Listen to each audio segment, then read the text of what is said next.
কত যুগ ধরে ধরে করেছে তারা সূর্য রচনা,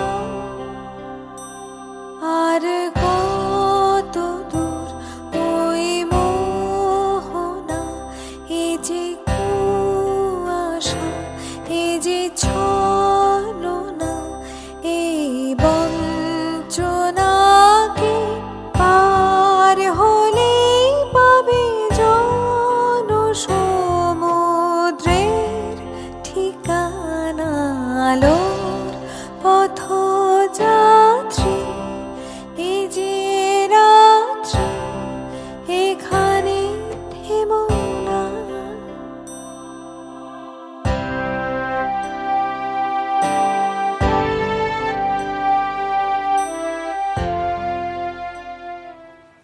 প্রিয় দর্শক, আমন্ত্রণ জানাচ্ছি কানেক্টিং বাংলাদেশ অনুষ্ঠানে। আপনারা যারা নিয়মিত এই অনুষ্ঠান দেখেন তারা জানেন যে আমরা তথ্য প্রযুক্তি ব্যবহার করে বাংলাদেশের প্রত্যন্ত এলাকায় মায়েদের উঠানে চলে যাই, জানি তাদের প্রজনন স্বাস্থ্যের কথা। আমাদের সঙ্গে স্টুডিওতে একজন বিশেষজ্ঞ চিকিৎসক থাকেন, তারা পরামর্শ দেন।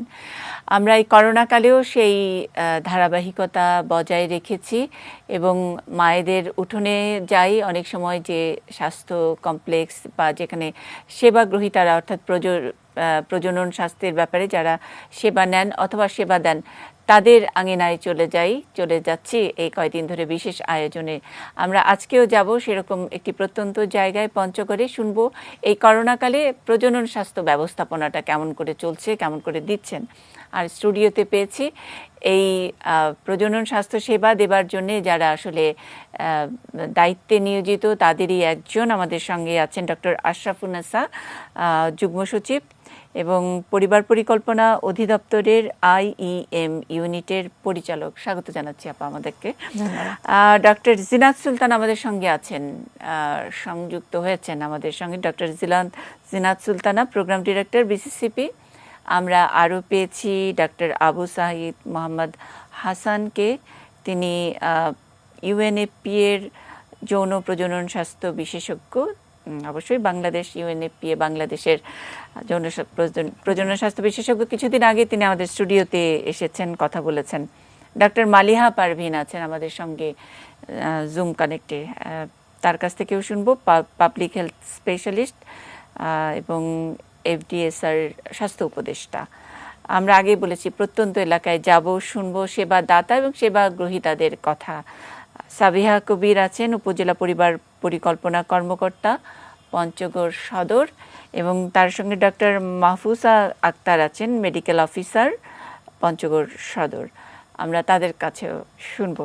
আগে একটু পুরো প্রক্রিয়াটি একটু জেনে নিতে চাই ডক্টর আশরাফুন্নেসা আপনার কাছ থেকে।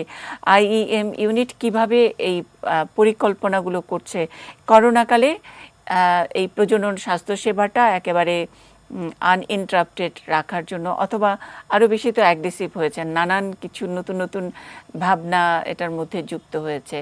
কি কি কি কর্মসূচি রয়েছে এর মধ্যে? ধন্যবাদ মনীষা।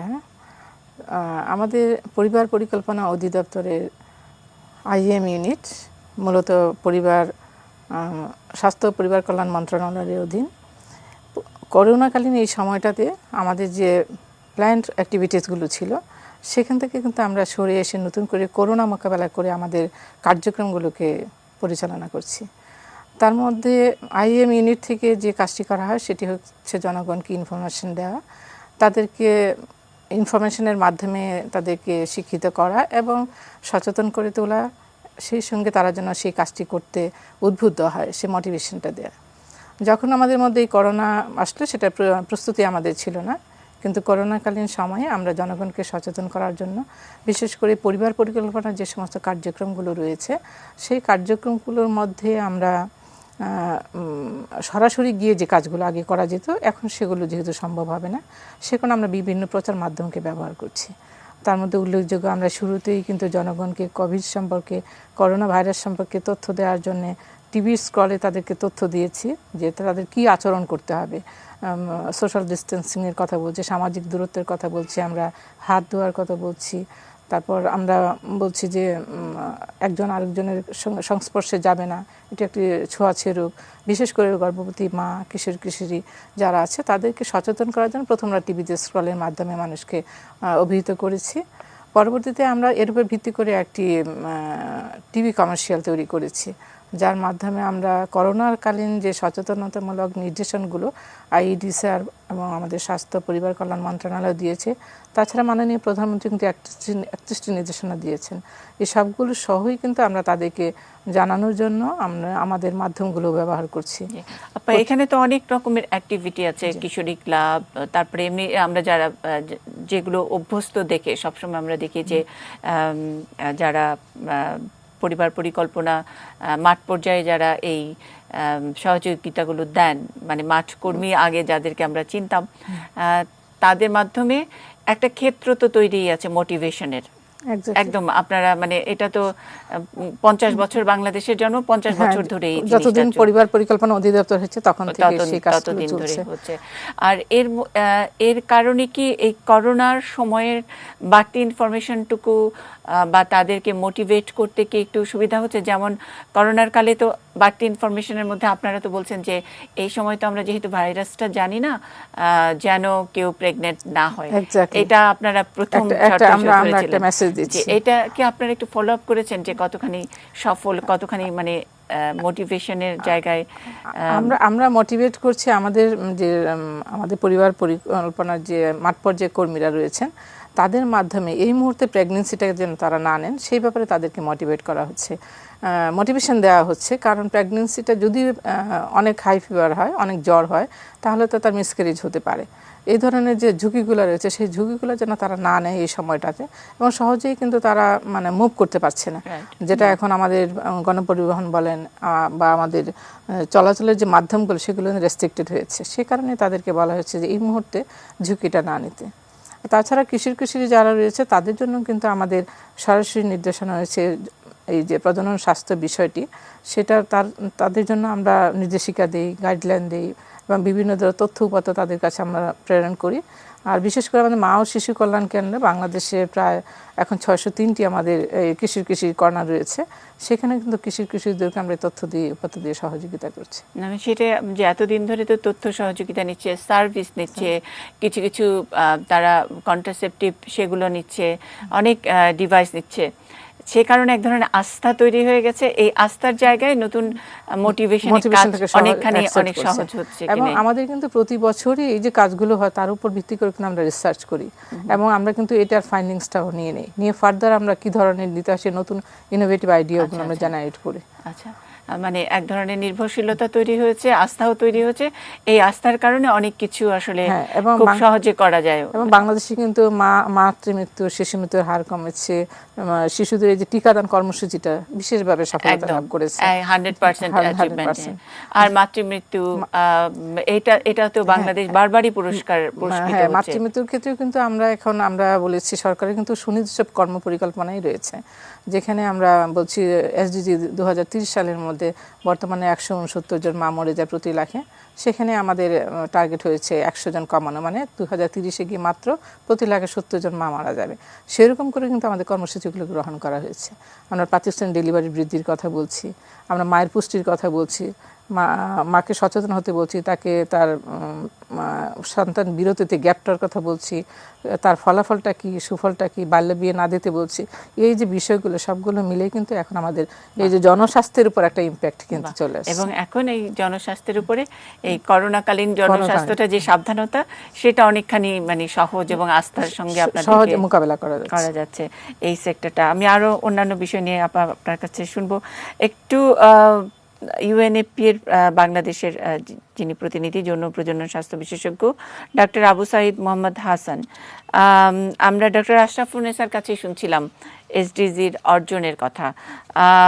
এখানে মাতৃমৃত্যু কমানোর জন্য এই বিভাগ অর্থাৎ পরিবার পরিকল্পনা অধিদপ্তরের আমরা বলছি তথ্য শিক্ষা এবং মোটিভেশনের যে ইউনিট, তাদের একটা দক্ষতার থেকে আমরা বারবারই পুরস্কৃত হচ্ছে আন্তর্জাতিকভাবে। এখন করোনাকালে একটা মোটিভেশন একটা খুব জরুরি বিষয়। এখানে কি এই জায়গাটা কি এখানে ভূমিকা রাখতে পারে কিনা, মানে আগের যে ধারাবাহিকতা আপনাদের ফাইন্ডিংসে কি বলে? আপনাকে অনেক ধন্যবাদ। আপনি জানেন যে কোভিড-19 মহামারীর কারণে স্বাস্থ্য ব্যবস্থার উপরে বিরাট একটা প্রভাব পড়েছে। সেক্ষেত্রে যৌন প্রজনন স্বাস্থ্য এর বাইরে নয়। বিশেষ করে যদি আমরা দেখি যে ইউএনএফপি, জাতিসংঘ জনসংখ্যা তহবিলের একটা প্রজেকশন গত সপ্তাহে প্রকাশ পেয়েছে, সেখানে দেখা গিয়েছে যে আগামী 6 মাস যদি এরকম মহামারী আকারে এটা চলমান থাকে, তবে প্রায় 47 লক্ষ মহিলা তারা পরিবার পরিকল্পনা সেবা থেকে বঞ্চিত হবে। এর ফলে প্রায় 7 মিলিয়ন অতিরিক্ত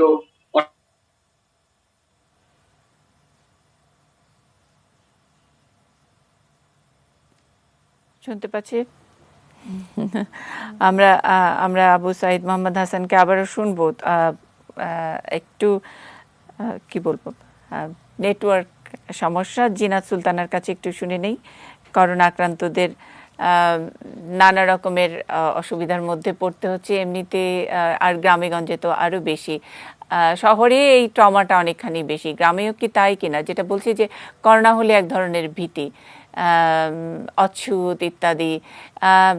আপনারা আপনাদের ফাইন্ডিংসে কি বলে আমরা একটু জেনে নিতে চাই। এখানে মেয়েরা কি অনেক বেশি ভালনারেবল?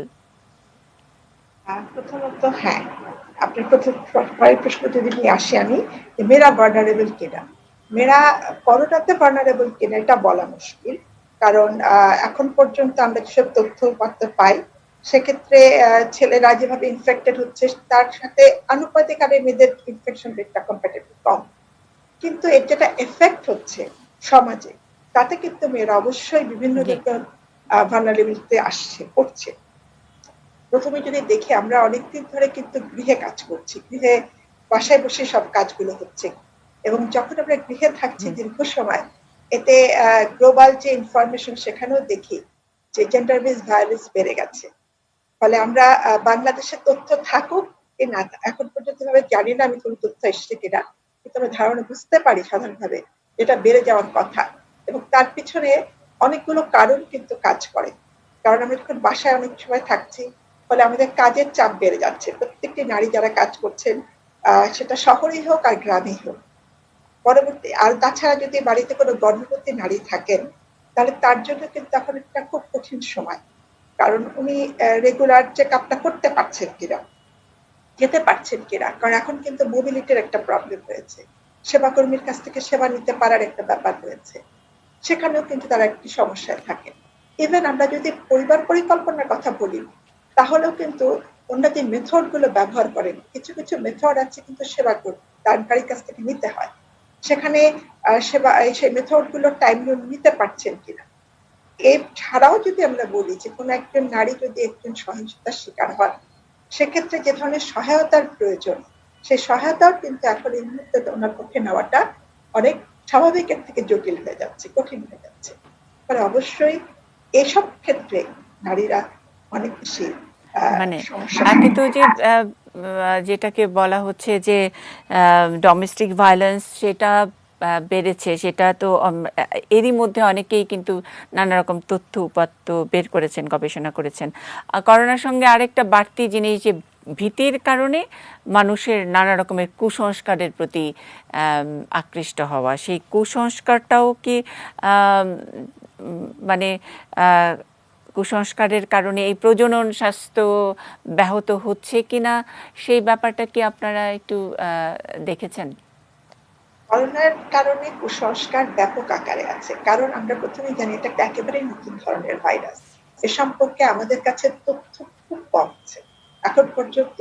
যতটুকু তথ্য আছে, এবং আমরা জানি যে আমরা প্রধানত প্রতিষেধক মানে এখানে কিভাবে প্রতিরোধ করতে পারি তার উপরে জোর দিচ্ছি, এবং এ কারণে কিন্তু ভীতিও কাজ করছে, আবার মৃত্যু যেহেতু জড়িত আছে, মৃত্যু জড়িত থাকার কারণেও কিন্তু ভীতি কাজ করছে, এবং সেখান থেকে ওই তথ্য চারিদিকে ছড়িয়ে যাচ্ছে, বলা হচ্ছে বিভিন্ন ভাবে, যেটা ঠিক না সেটা নিয়েও মানুষ আলোচনা করছে। ফলে অবশ্যই করোনার কারণে আমরা যখন বলছি একজন মেয়ে নারী তার যে ধরনের সেবাগুলো নেওয়া দরকার সে কিন্তু নিতে পারছেন না, এবং যখন নিতে যেতে পারছেন না তখন তো অবশ্যই এই কুসংস্কার থেকে ওনাকে সমস্যার সৃষ্টি করছে ওনার জন্য। এটা বাসা থেকে বেরোনো এইটা নিয়ে বোধহয় আমাদের আরেকটু কাজ করা বা আরেকটু ক্যাম্পেইন কমিউনিকেশন, যেটা আমরা তথ্য আরেকটু বেশি করে দেওয়া, যে যে কোনো কিছুতে যে কোনো পরিস্থিতিতে মেয়েরাই তো সবচেয়ে বেশি প্রথম টার্গেট, সেটা পারিবারিক সহিংসতাই হোক না কেন, ঝড়ঝঞ্ঝা করোনা যাই হোক না কেন, এবং তারপরে মেয়েরা যখন তখন নির্বিশেষে সেটা প্রসূতি বালিকা যাই হোক না কেন তাদের উপরে গিয়ে পড়ে তারা নানান কিছু শিকার। জিনাত সুলতানা, শুনবো আপনার কাছে আরও। আমরা একটু ঘুরে আসতে চাই ডক্টর মালিহা পারভিনের কাছ থেকে। আমরা একটু কিশোর কিশোরী সম্পর্কে একটু জানতে চাই আপনাদের কাছ থেকে। ডক্টর মালিহা পারভিন। ধন্যবাদ। আমরা জানি যে কিশোর কিশোরীর সংখ্যা আমাদের দেশে 22% মোট জনসংখ্যার 22%, তার মানে অনেক কিশোর কিশোরী আমাদের। আর কিশোর কিশোরী বলতে আমরা তো বুঝি যে 15 থেকে 19 বছরের বাচ্চাগুলো। এরা স্বাভাবিকভাবে এমন একটা সময় এদের একটা হরমোনাল চেঞ্জ হয়। স্বাভাবিক পরিবেশেই এই হরমোনাল চেঞ্জের জন্য ওদের যেটা হয়, শারীরিক বৃদ্ধির সাথে মানসিক কিছু পরিবর্তন ঘটে। আর এই করোনা কালে দেখা গেছে এই মানসিক সমস্যা এরাই পরিবারের অন্যান্য সদস্যের চেয়ে এরাই বেশি ক্ষতিগ্রস্ত হচ্ছে। কেননা ওদের স্কুল বন্ধ, ওরা বাইরে যেতে পারছে না, বন্ধুদের সাথে শেয়ার করতে পারছে না, ওরা ভালো একটু সাজতে পারছে না, ওরা ঠিক অন্যদের মতো মানিয়ে নিতে পারছে না এই গৃহবন্দী জীবনটাকে। সেই জন্য দেখা যাচ্ছে ওরা হতাশায় ভুগছে, ওরা অস্থিরতায় ভুগছে, ওদের ঘুম হচ্ছে না অথবা বেশি ঘুমাচ্ছে।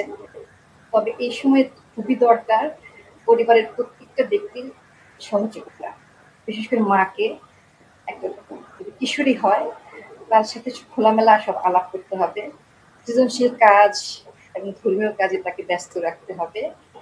তারপর সবচেয়ে বড় কথা, তাকে সময় দিতে হবে। বুঝতে হবে যে এই সময়ে একটা মেয়ের উপরে বা একটা কিশোরের উপরে নানাবিধ মানসিক চাপ থাকতে পারে। আর বিশেষ করে কিশোরের স্বাস্থ্য সম্পর্কে আমি বলতে চাই যে এই সময় ওর পুষ্টিটা বিশেষভাবে দরকার। যে অনেক রকমের শারীরিক সমস্যা থাকতে পারে, এই সময় হয়তো মাসিক একটু রক্তক্ষরণ বেশি হতে পারে, তাকে একটু আয়রন কন্টেনিং ড্রাগ বেশি ভালো খাবার দিতে হবে। আর প্রয়োজন হলে এই সময় তো হয়তো ডাক্তার সবসময় পাওয়া যাবে না, সেই কারণে ফলিক অ্যাসিড ওষুধের দোকান তো খোলা থাকে, মানে মাকে এই ব্যাপারগুলো খেয়াল করতে হবে। তারপরে ছেলেটার প্রতি দেখতে হবে কিশোর বয়সে সে স্মোক করছে কিনা, ধূমপানে আসক্ত হচ্ছে কিনা, তাকে সেভাবে মোটিভেট করে, motivation counselling is very important এই সময়টাতে, যেন ওরা হতাশায় ডুবে না যায়। আমরা এই জেনারেশনটাকে হারাতে চাই না, এই কোনো মানসিক ডিপ্রেশনের মধ্যে মানসিক বিকলাঙ্গ করতে দেব না এই গ্রুপটাকে। এবং ওরা কিন্তু দেখা যায় যে পরিবারের ওই আইটির ব্যাপারে, বিশেষ করে এই টেকনিক্যাল ব্যাপারগুলো ওরা কিন্তু ভালো বোঝে। ওদেরকে যদি আমরা এদিকে ব্যস্ত রাখতে পারি, তুমি একটা ভিডিও কম্পিটিশন করো, তুমি ছবি তুলো, তুমি ওরাকে ক্রিয়েটিভ কাজের মধ্যে ব্যস্ত থাকলে ওরা একটু এনজয় করবে। আমার মনে হয় আমরা সেভাবে ওদেরকে ডাইভার্ট করি। আপা, আমরা একটু একেবারে প্রত্যন্ত এলাকা থেকে শুনে আসি কিশোর কিশোরীরা আসলেই করোনাকালে কতখানি সাফার করছেন, আদৌ করছেন কিনা, বেরোতে পারছি না ইত্যাদি, সময় কাটছে না, ইনসোমনিয়া, ঘুম হচ্ছে না, তাই কি হচ্ছে? আমাদের সঙ্গে সাবিহা কবির আছেন, ডক্টর মাহফুজা আক্তার আছেন। আপনাদের সঙ্গে যারা আছেন তাদের মধ্য থেকে কোনো কিশোরীর কথা আগে শুনতে চাই। ডক্টর মাহফুজা আক্তার, একটু আপনার সেন্টার থেকে যদি কোনো কিশোরী যদি থাকে তাকে যদি একটু কথা বলার সুযোগ দেন। আমরা একজন কিশোরীকে ডাকছি।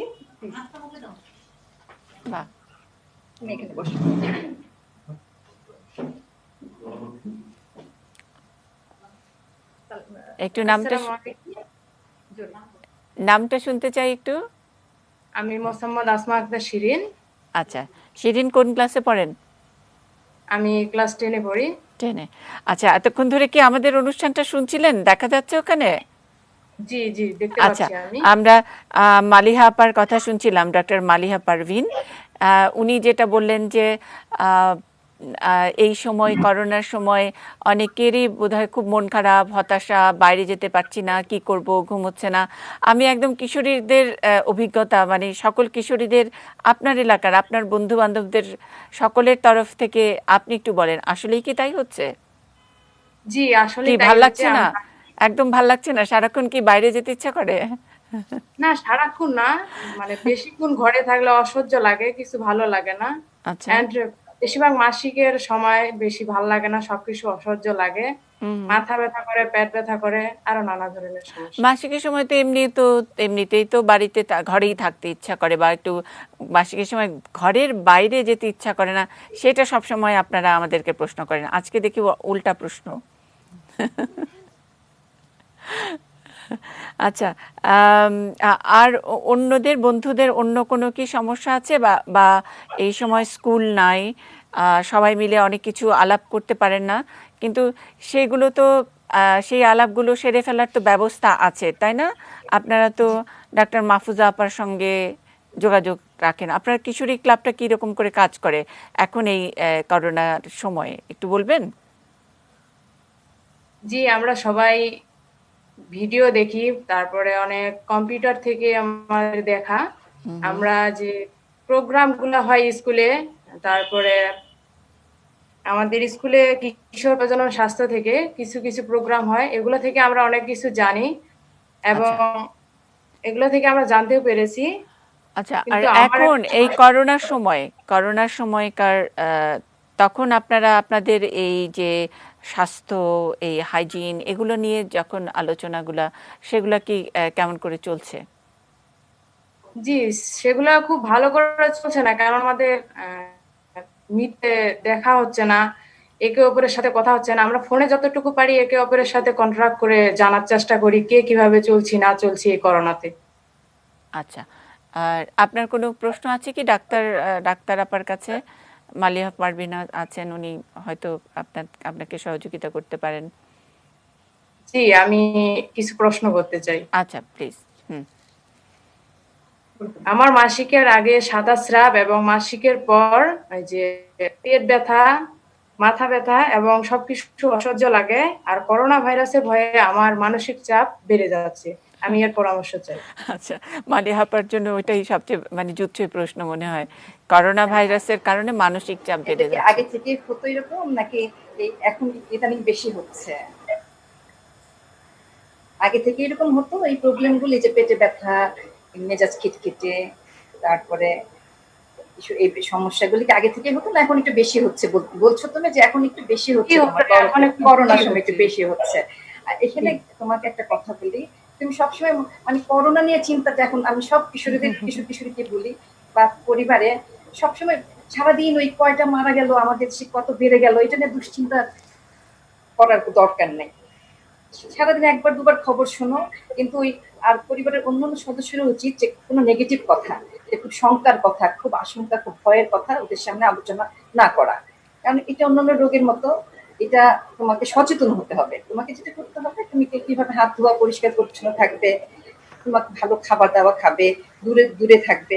কারণ করোনা তো জানোই যে সব বয়সই এখন হচ্ছে, এখন নির্দিষ্ট কোনো বয়স নাই করোনা। সেই জন্য নিজেকে সচেতন থাকতে হবে, আর এত বেশি ভাববারও এখন দরকার নেই। এখন এটাকে, এই সময়টাকে এনজয় করতে পারো পরিবারের সাথে, একটু মার সাথে একটু কাজ করবে, গান শুনবে, গল্পের বই পড়বে, বাগান করবে, দেখবে মন ভালো হয়ে যাবে। আর এটা নিয়ে চিন্তা করার কিছু নেই, এটা কিন্তু স্বাভাবিকই হয়, একটু পেটে ব্যথা, একটু মাথা ব্যথা, ঠিক আছে, বেশি মাথা ব্যথা কিন্তু একটু মাথা ব্যথার ওষুধ খেয়ে নিতে পারো, প্রচুর পরিমাণে পানি খাবে এবং ভারী কাজটা এই সময় করবে না, এবং একটু ভালো খাবার দাবার করবে, প্রচুর বিশ্রামটা এই সময় করবে, ঠিক আছে? আচ্ছা, আমরা একটু ডক্টর মাহফুজা আক্তারের কাছে একটু শুনি, মানে কিশোরীরা যারা এসেছেন, কিশোরী ক্লাবে তো আপনাদের অনেক অ্যাক্টিভিটি আছে, করোনাকালীন কি কোনো স্পেশাল অ্যাক্টিভিটি আছে কিনা? এখানে যেমন একজন কিশোরী বললেন যে এখন টিভি দেখি না, অথবা দেখতে মানে ক্লাবে যেতে পারেন না, আপনারা স্পেশাল কি অ্যাক্টিভিটি রেখেছেন? আমি একটু সাপ্লিমেন্ট করি একটু। আপা, আমি সাবিহা কবির বলছি, জেলা ফ্যামিলি প্ল্যানিং অফিসার, পঞ্চগড় সদর। জি আপা। তো আমরা এখানে কিশোর কিশোরী এই আমাদের ফ্যামিলি প্ল্যানিং এর সমস্ত কাজগুলোর ফোকাল পয়েন্ট হিসেবে আমরা চিহ্নিত করেছি 2017 সাল থেকে কাজ করছি স্যার। আচ্ছা তখন থেকে আমরা তাদের জন্য কোনো ক্লাব করিনি আপা। আমরা তাদের জন্য আমাদের আইএম এর অনেক সুন্দর সুন্দর কন্টেন্ট আছে, ভিডিও আছে, বুকলেট আছে। আমরা সেগুলো নিয়ে মাল্টিমিডিয়া সহকারে প্রত্যেক স্কুলে কিন্তু আমাদের মাল্টিমিডিয়া ক্লাসরুম আছে এবং সমস্ত সাপোর্টিভ ইকুইপমেন্ট আছে। তো আমরা একটা টিম সহকারে ইউএনও, এসএলএন সহ ইউএইচ এন্ড এফপিও, আমাদের মাধ্যমিক শিক্ষা অফিসার, তাদেরকে সাথে নিয়ে এই সমস্ত নিয়ে আমরা আমাদের স্টুডেন্টদের কাছে যাচ্ছি এবং তাদেরকে এই ব্যাপারে প্রচারণা করেছি। আপনি খুশি হবেন আপা, 20টা স্কুলে আমরা 3000-এর বেশি স্টুডেন্ট আমরা কভার করে ফেলেছি। এবং সেখানে গভর্নিং বডির মেম্বার যারা আছেন, উপজেলা চেয়ারম্যান, ইউনিয়ন পরিষদের চেয়ারম্যান, সবাই আমাদেরকে খুব সাপ্লিমেন্ট করতেছে। তারা সার্বক্ষণিক বসে থেকে আমাদেরকে উৎসাহ যোগাচ্ছে এই কাজে।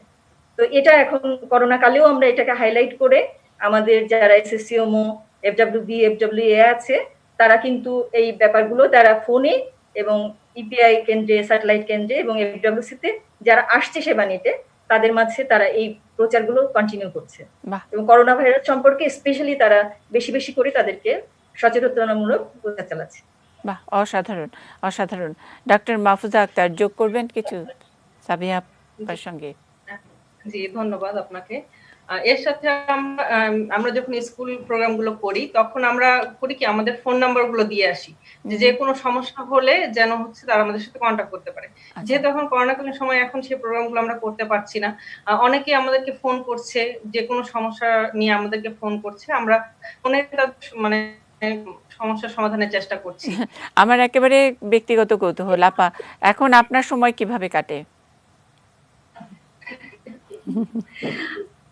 আমার সময়, আমাদের তো অফিস খোলা, এখন তো প্রতিদিন অফিসে আসা হয়। সাথে হচ্ছে একটু উদ্বিগ্নতা তো আছেই, যে হচ্ছে আমাদের কর্মীগুলো আসলে আগে যেভাবে বাড়ি বাড়ি গিয়ে কাজ করতে পারছিল সেভাবে করতে পারছে না। আগে যেমন আমরা বড় পরিসরে হচ্ছে এলএমপি ক্যাম্প করতাম, সেটা আমরা করতে পারছি না। তারপরে হচ্ছে আগে আমাদের যে পরিবার কল্যাণ সহকারী আছে, তারা কিন্তু আগে একদম সব বাড়ি বাড়ি যেত, এখন বাড়ি বাড়ি যেতে পারছে না। কিন্তু দেখা যাচ্ছে যে একটা নির্দিষ্ট বাসায় গেল বা হচ্ছে বাসার বাইরে বড় থানাতে সেখানে গেল, সেখানে কয়েকজন যাদের খুব জরুরি তারা আসছে, আর একটু বেশি পরিমাণে দিয়ে আসছে যাতে একটু মানে ঘাটতি না হয় তাদের ক্ষেত্রে। আমি প্রশ্নটা এই জন্য করেছি যে মানে ঘটনাটা কি এখন এমন হয়ে গেছে যে ফোনটা আর আসলে 1 সেকেন্ডের জন্য ব্যাগে রাখতে পারছেন না, 2 ঘন্টার মধ্যেই চার্জ শেষ হয়ে যায়, অনেক ফোন আসছে এবং অনেক একই কথা বারবার করে বলতে হচ্ছে, তাই কি আগের চেয়ে? জি, আগের থেকে তো ফোনের ইউজ বেশি হয়ে গেছে, কারণ যে কোনো সবসময় ফোনটা অন রাখা লাগছে। এর কারণে কখনো কোনো মিস হয়ে গেলে আবার সেটা ব্যাক করে জানতে হচ্ছে যে আমাদের মানে আমরা চাচ্ছি যে আমাদের কোনো ক্লায়েন্ট মানে যারা আমাদের কাছে সেবা মানে নিচ্ছে তারা যেন বাদ না পড়ে। কারণ এখন এমন একটা অবস্থা হয়ে গেছে যে আগে যারা হচ্ছে শহরমুখী, আমাদের মানে শহরমুখী যেসব মানুষ ছিল, শহরে গিয়েই তাদেরকে চিকিৎসা নিতে হবে বা যে কোনো সমস্যার জন্য, তারা কিন্তু এখন আমাদের মানে এফডব্লিউসি গুলোতে, অর্থাৎ আমাদের যে ইউনিয়ন স্বাস্থ্য কেন্দ্র সেখানে আসছে। হ্যাঁ, সেখান থেকে বা সেখানে যদি নাও আসতে তাহলে কিন্তু ওরা আমাদের সাথে ফোনে যোগাযোগ করার চেষ্টা করছে, যে ফোনে হচ্ছে একটু যে কোনো সমস্যা মানে বা যে কোনো পরিবার পদ্ধতি বা কি করবে, বা আগে একরকম পদ্ধতি নিয়েছিল সেটার জন্য সমস্যা হচ্ছে আর সেটা চেঞ্জ করা যায় কিনা বা সেটার মানে কি সমাধান হবে সেগুলো জানার জন্য কিন্তু বারবার ফোন করছে সবাই। অনেক ধন্যবাদ, খুবই সুন্দর খুবই সুন্দর। আপনাদের সঙ্গে যারা আছেন, যারা এসেছেন আপনাদের সেন্টারে, আর কেউ যদি কারো যদি স্পেসিফিক প্রশ্ন থাকে, শারীরিক অসুবিধাই হোক আর যোগাযোগ করতে পারছেন অথবা কোনো তথ্য জানতে চান, এমন যদি কোনো প্রশ্ন থাকে তার কাছ থেকে নেব। তার আগে আমি আরেকবার একটু ডক্টর আবু সাইদ মোহাম্মদ হাসান ওনার কথা শুনতে চাই। মাঝখানে আমরা সংযোগটি হারিয়ে ফেলেছিলাম। ডক্টর আবু সাইদ মোহাম্মদ হাসান, আপনি শেষ করবেন আপনার প্রসঙ্গটুকু। এসডিজি নিয়ে কথা বলছিলেন। জি, আমি দুঃখিত, আসলে কানেকশন লুজ হয়ে যাওয়ার কারণে। তো যেটা আমি বলছিলাম যে এই করোনার মহামারীর ফলে যেটা সারা পৃথিবীতে, স্পেশালি যে আমাদের মতো দেশে অনাকাঙ্ক্ষিত গর্ভধারণ হতে পারে, সেই অনাকাঙ্ক্ষিত গর্ভধারণ যাতে না হয় সেটার জন্য আমাদের ব্যাপকভাবে প্রচারণা কার্যক্রম চালানো উচিত। কারণ একটা মেয়ে যখন অনাকাঙ্ক্ষিতভাবে গর্ভধারণ করে, তার কিন্তু তার শারীরিকভাবে যেরকম এক ধরনের প্রভাব পড়ে, তার মানসিকও একটা প্রেশারের মধ্যে থাকে। সে বাসায় যখন একটা মেয়ে যখন কাঙ্ক্ষিতভাবে গর্ভধারণ করে, তার পরিবারের মধ্যে কিন্তু এক ধরনের উৎসাহ উদ্দীপনা বেড়ে যায়, সবাই তাকে সহযোগিতা করে, খুব সহজেই ডাক্তারের কাছে নিয়ে যায় তার সেবা গ্রহণ করার জন্য। বা যখনই এটা অনাকাঙ্ক্ষিত হয়ে যায়, তখন কিন্তু পরিবার থেকেও সে সহযোগিতা হয়তো সেভাবে পাবে না বা পাচ্ছে না। সেক্ষেত্রে তার মানসিক এক ধরনের প্রেশার পড়ে, এবং যার ফলে তার শারীরিক ঝুঁকি কিন্তু বেড়ে যায়। সে হয়তো ডাক্তারের কাছে যে গর্ভকালীন সেবা নেওয়া দরকার সেটা তো অনেক দেরিতে নিচ্ছে, যার পরে তার গর্ভকালীন সময় নানান রকমের কমপ্লিকেশন হতে পারে, তার ডেলিভারির সময় কমপ্লিকেশন হতে পারে। তো এগুলো মাতৃ এবং শিশু মৃত্যুর বৃদ্ধির ক্ষেত্রে এক ধরনের বিরূপ প্রভাব সৃষ্টি করে। আর এই যে সামগ্রিক যে একটা প্রভাব, তার সব ফলে কিন্তু নারী নির্যাতনেরও বেড়ে যেতে পারে।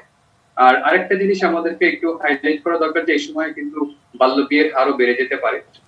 এই মহামারী চলাকালীন সময়ে আমাদের বেশি বেশি করে একটু প্রচারণা চালানো দরকার, সোশ্যাল মিডিয়া, মোবাইল ফোনের SMS এর মাধ্যমে অথবা হোয়াটসঅ্যাপ গ্রুপের মাধ্যমে, যেভাবে হোক আমাদেরকে জনগণকে সচেতন করা যে কোনো গর্ভধারণ যাতে অনাকাঙ্ক্ষিত না হয়, প্রত্যেকটা গর্ভধারণ যাতে কাঙ্ক্ষিত হয়, এবং বাল্য বিয়ে যাতে এই সময় কোনোভাবেই না ঘটে, যেটা আমাদের দেশের জন্য একটা বিরূপ প্রভাব। আবু সাইদ মোহাম্মদ হাসান, এখানে তো ইন্টারন্যাশনালি তো এই সময়টায় গর্ভধারণটাকে ডিসকারেজ করা হচ্ছে, কারণ একটা অজানা ভাইরাস, এবং প্রসূতির কি অসুবিধা হবে কিনা, মানে ভ্রূণের অসুবিধা হবে কিনা, সেগুলোর কথা ভেবে চিকিৎসকরা বলছেন যে যদি সম্ভব হয় এই সময় যেন কেউ অন্তত প্রেগনেন্ট না হন, যারা সন্তান গ্রহণ করার সিদ্ধান্তটা থেকে যেন দূরে থাকেন।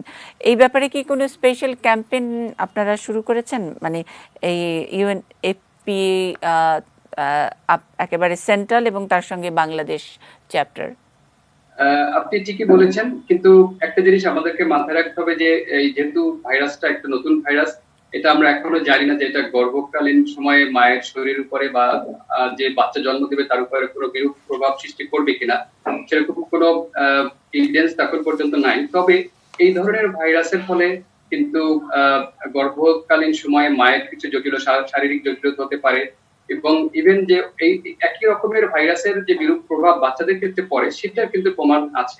তো সেগুলো মাথায় রেখে আমরা আমাদের এখানে যারা OGSP সোসাইটি আছে তাদের সাথে এবং পরিবার পরিকল্পনা অধিদপ্তরের সাথে আমরা বিভিন্ন রকমের মেসেজ ডেভেলপ করা এবং সেগুলোকে ইনফরমেশন তৈরি করা, এবং সেগুলোকে এইসব যারা প্রযোজক এবং প্রজননক্ষম মা আছে তাদের মধ্যে পৌঁছে দেওয়া, সেটা নিয়ে আমরা কাজ করছি। এখন বিভিন্ন টিভিতে, স্ক্রলিং এ বিভিন্ন এরকমের ইনফরমেশন গুলো যাচ্ছে, যাতে এই সময় গর্ভকালীন যদি সম্ভব হয় তবে এটাকে কিছুটা বিলম্ব করা। মানে এটাকে ডিসকারেজ করছেন যে এখন যদি সুযোগ থাকে এখন যেন কেউ অন্তত সন্তান নেবার চিন্তাটা না করেন। আমি একটু আবারও ডক্টর আশরাফুন্নেসা আপনার কাছে একটু জানতে চাই। একটা হলো যে শুরুতেই আপনার কাছে যেটা ছিল যে অনেক দিন ধরে একই গ্রুপ নিয়ে কাজ করা, এবং ওই গ্রামে ইউনিয়ন পর্যায়ে ওনারা জানেন FWV বা FWA, ওনাদের সবাইকে চেনেন।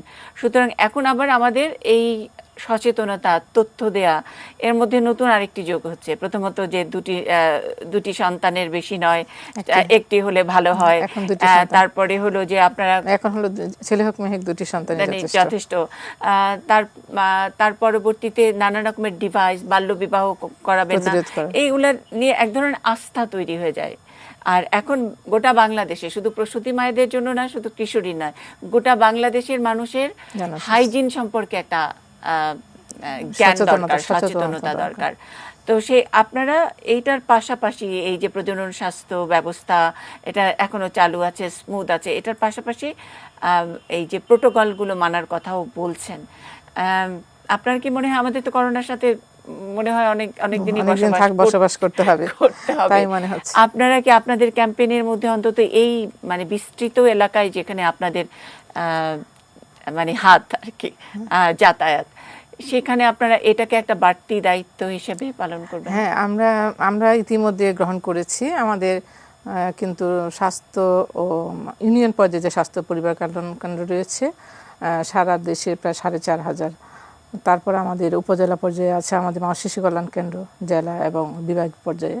সকল ক্ষেত্রে আমাদের যে সকল কর্মীরা রয়েছেন তাদেরকে কিন্তু আমরা দিয়েছি লিফলেট আকারে।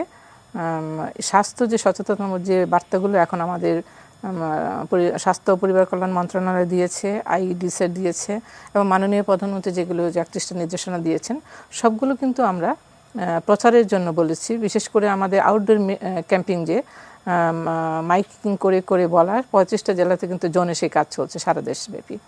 তাছাড়া আমরা টিভি স্ক্রলে দিচ্ছি, টিভি তৈরি করছি, পেপারে দিয়েছি, 50টা পেপারে কিন্তু আমরা এই নির্দেশনাগুলো দিয়েছি সচেতন হওয়ার জন্য। সাধারণ মানুষের জন্য যেটা হলো যে অন্য সব মন্ত্রণালয়, অন্য সব বিভাগ সবাই হয়তো পেপারে দিবে, টেলিভিশনে দিবে, আর আপনারা তো একদম সরাসরি মানুষের একজন মানুষকে মাস্ক পরিয়ে দেওয়ার বিষয়টা আপনাদের পিয়ার গ্রুপ যারা ওনারাই এটা ওরা রোল প্লে করতে পারবে, করতে পারে। তো সেটার ব্যাপারে কি কোনো সুদূর প্রসারী আমাদের প্ল্যানিং আছে যে আমরা এতদিন একটা সাধারণ ছুটি বলছি, ছুটির মধ্যে আমরা বিরতিতে ছিলাম কিছু কাজ থেকে, কিন্তু এখন আমরা কিছু কিছু কাজ শুরু করেছি। আর বিশেষ করে আমাদের স্বাস্থ্য মন্ত্রণালয়ের আওতায় যে প্রতিষ্ঠানগুলো সেগুলো কিন্তু বন্ধ হয়নি, তারা তাদের কাজগুলো চালিয়ে যাচ্ছে। এবং মানুষকে সচেতন করার জন্য আমরা যেটা বলেছি সেটা হচ্ছে যে ব্যক্তিকে সতর্ক হতে হবে, একদম ব্যক্তি পর্যায়ে সতর্ক হতে হবে। একজন ব্যক্তি যদি সতর্ক হয়, নিজে সচেতন থাকে, তাহলে কিন্তু অন্যের উপর প্রভাবটা পড়বে না। ব্যক্তিকে সচেতন হতে হবে, তার পরিবারকে সচেতন করতে হবে, তার সঙ্গে তার দলীয় যে কার্যক্রম করছে সেখানে সচেতন হতে হবে। সবশেষে কমিউনিটি লেভেলে কমিউনিটিকে এনগেজ করে প্রতিটা কাজ জনগণের মাঝে যেন আমরা পৌঁছে দিতে পারি, সেই স্ট্র্যাটেজিটা গ্রহণ করতে হবে। তার মানে একদম আমরা বলছি যে সোশ্যাল ডিস্টেন্সিং ইত্যাদি, কিন্তু এই অভ্যাসটা গড়ে তোলার জন্য সোশ্যাল ডিস্টেন্সিং ওকে দূরে, মানে নিরাপদ দূরত্বের থেকেও অভ্যাসটা আদায় করে নেওয়া করতে হবে। একজন ব্যক্তি থেকে আদায় করে নেওয়ার যে ক্যাপাসিটি আপনাদের, সেটা এখন আমরা করতে হবে। এবং সোশ্যাল ডিস্টেন্সিং যেটা বলছে সেটা শুধুমাত্র সোশ্যাল নয়, সেটা ফিজিক্যাল বলতে হবে। আমরা বলছি শুধু সোশ্যাল ডিস্টেন্সিং। সোশ্যাল মানে আমি আত্মীয় বাড়ি যাব না, আমি বন্ধুর সঙ্গে যাব না, আমি অমুকের সঙ্গে কথা বলবো না, আমরা গ্রুপে কথা বলবো না, সেটা নয়। আমরা এখন বলছি 3 ফুট দূরে থাকা, মানে ফিজিক্যালি ডিস্টেন্স, ইন্টারপার্সোনাল, একজন থেকে আরেকজনের যে দূরত্বটা সেটা ইন্টারপার্সোনাল দূরত্ব। এবং সেটা ব্যক্তি যতক্ষণ সচেতন না হবে, সতর্ক না হবে, তাকে সতর্ক হতে হবে। আমি যে শব্দটা ব্যবহার করছি বারবার, ব্যক্তি সতর্কতা, ব্যক্তির সতর্কতাই কেবলমাত্র নিজেকে সে মানে এই যে হাইজিন বিষয়গুলো, সুস্বাস্থ্যের যে বিষয়গুলো সেগুলো সে অনুসরণ করতে পারে। আর আমরা কিন্তু কিশোরদের ক্ষেত্রে কিন্তু আমরা বিদ্যালয় শিক্ষা কারিকুলামে এই করোনা আসার আগেই কিন্তু দিয়েছি, আমাদের সব কারিকুলামে আছে কিশোরদের যে হাইজিনের বিষয়টা, সুস্বাস্থ্য এবং হাত ধোয়া বিষয়টা সবকিছু দেওয়া আছে। আর বিশেষ করে থুতু ফেলাটা, এটা আমি ব্যক্তিগতভাবে আমার মনে হয়েছিল একটা সামাজিক আন্দোলন গড়ে তোলা দরকার, যেখান থেকে সমাজের প্রতিটা ব্যক্তি বলবে যে কেউ থুতু ফেলবে না, রাস্তাঘাট নোংরা করবে না, পরিবেশ নোংরা করবে না। একদম, অন্তত আমরা ছুটি কাটাই আর লকডাউন করি আর যাই করি না কেন, এই ছুটির বদলে যদি জাতি অন্তত আমাদের এইটুকু উপহার দেয় যে রাস্তাঘাটে থুতু ফেলবে না, মাস্কটা ব্যবহার করবে, হাতটা পরিষ্কার করবে, আর অযথা নোংরা করবে না, এইটুকু হলেও অর্থনৈতিক যে ক্ষতি হয়েছে সেটাও আমরা নানাভাবে পুষিয়ে নিতে পারবো। কিন্তু এই অভ্যাসটার জন্য অন্তত আমরা ফেরত পাই এই করোনাকালে। একটা বড় কিন্তু মানে সুযোগ রয়েছে আমাদের, কিন্তু এখন জনসংখ্যার যেটা বলে যে পপুলেশন ডিভিডেন্ড, তো সেই ডিভিডেন্ডের সুযোগটা কিন্তু আমরা এখন গ্রহণ করছি। মোট জনসংখ্যার এখন 60-র উপরে কিন্তু কর্মক্ষম জনগোষ্ঠী। আর আমাদের এই যে মধ্য কর্মক্ষম হাত যেগুলো আছে আমাদের এখন, সেই হাতটা যদি সবল থাকে, সচেতন হয়, তাহলে আমার মনে হয় পুরো বাংলাদেশ পরিষ্কার রাখা কোনো ব্যাপার না। অনেক অনেক ধন্যবাদ। সাবিহা কবির চেয়েছিলেন আরেকটু 1 মিনিটে, আমার একদম হাতে একেবারে সময় নেই, টাইম আপ। আপা, মানে ধন্যবাদটা না দিলেই নয় যে আপনার এত সুন্দর আকর্ষণীয় উপস্থাপনায় এই অনুষ্ঠানটায় আমরা অ্যাড হতে পেরেছি। আপনাদেরকে অসংখ্য ধন্যবাদ। আমাদের আশরাফুন্নেসা স্যার আছেন, পরিচালক আইইএম, স্যারকে সালাম, সকল অতিথিকে সালাম। আসলে পঞ্চগড়ে প্রজনন স্বাস্থ্যটা আমাদের জেলা প্রশাসক স্যার থেকে শুরু করে, স্যারেরও কিছু বিশেষ উদ্যোগ আছে, স্যারের থেকে শুরু করে এবং আমাদের ফ্যামিলি প্ল্যানিং এবং স্বাস্থ্য আমরা খুব ইউনাইটেড একটা টিম আকারে এখানে কাজ করে আসছি বাহ, এবং অনেক ধন্যবাদ। এটা সুফলটা এখন আমরা পাচ্ছি। আমরা আমরা আমরা একেবারে সকলের পক্ষ থেকে, বাংলাদেশের সকল মানুষের পক্ষ থেকে পঞ্চগড়কে ধন্যবাদ জানাচ্ছি এবং অনুকরণীয় সেন্টার আপনারা। অনেক অনেক ধন্যবাদ ডক্টর আশরাফুন্নেসা, ধন্যবাদ doctor Zinat Sultana, doctor Abu Saeed Mohammad Hasan, doctor Maliha Parvin, Sabiha Kabir এবং ডক্টর মাহফুজা আক্তার। এবং দর্শক আপনাদেরকে অনেক অনেক ধন্যবাদ আমাদের সঙ্গে থাকবার জন্য। আশা করি আগামীকাল আবারও নতুন কোনো বিশেষজ্ঞ নিয়ে এই সময়ে কানেক্টিং বাংলাদেশে আপনাদের সামনে হাজির হব। থাকবেন এটি নিউজের সঙ্গেই। আশা এ যে ছলনা, এই বঞ্চনাকে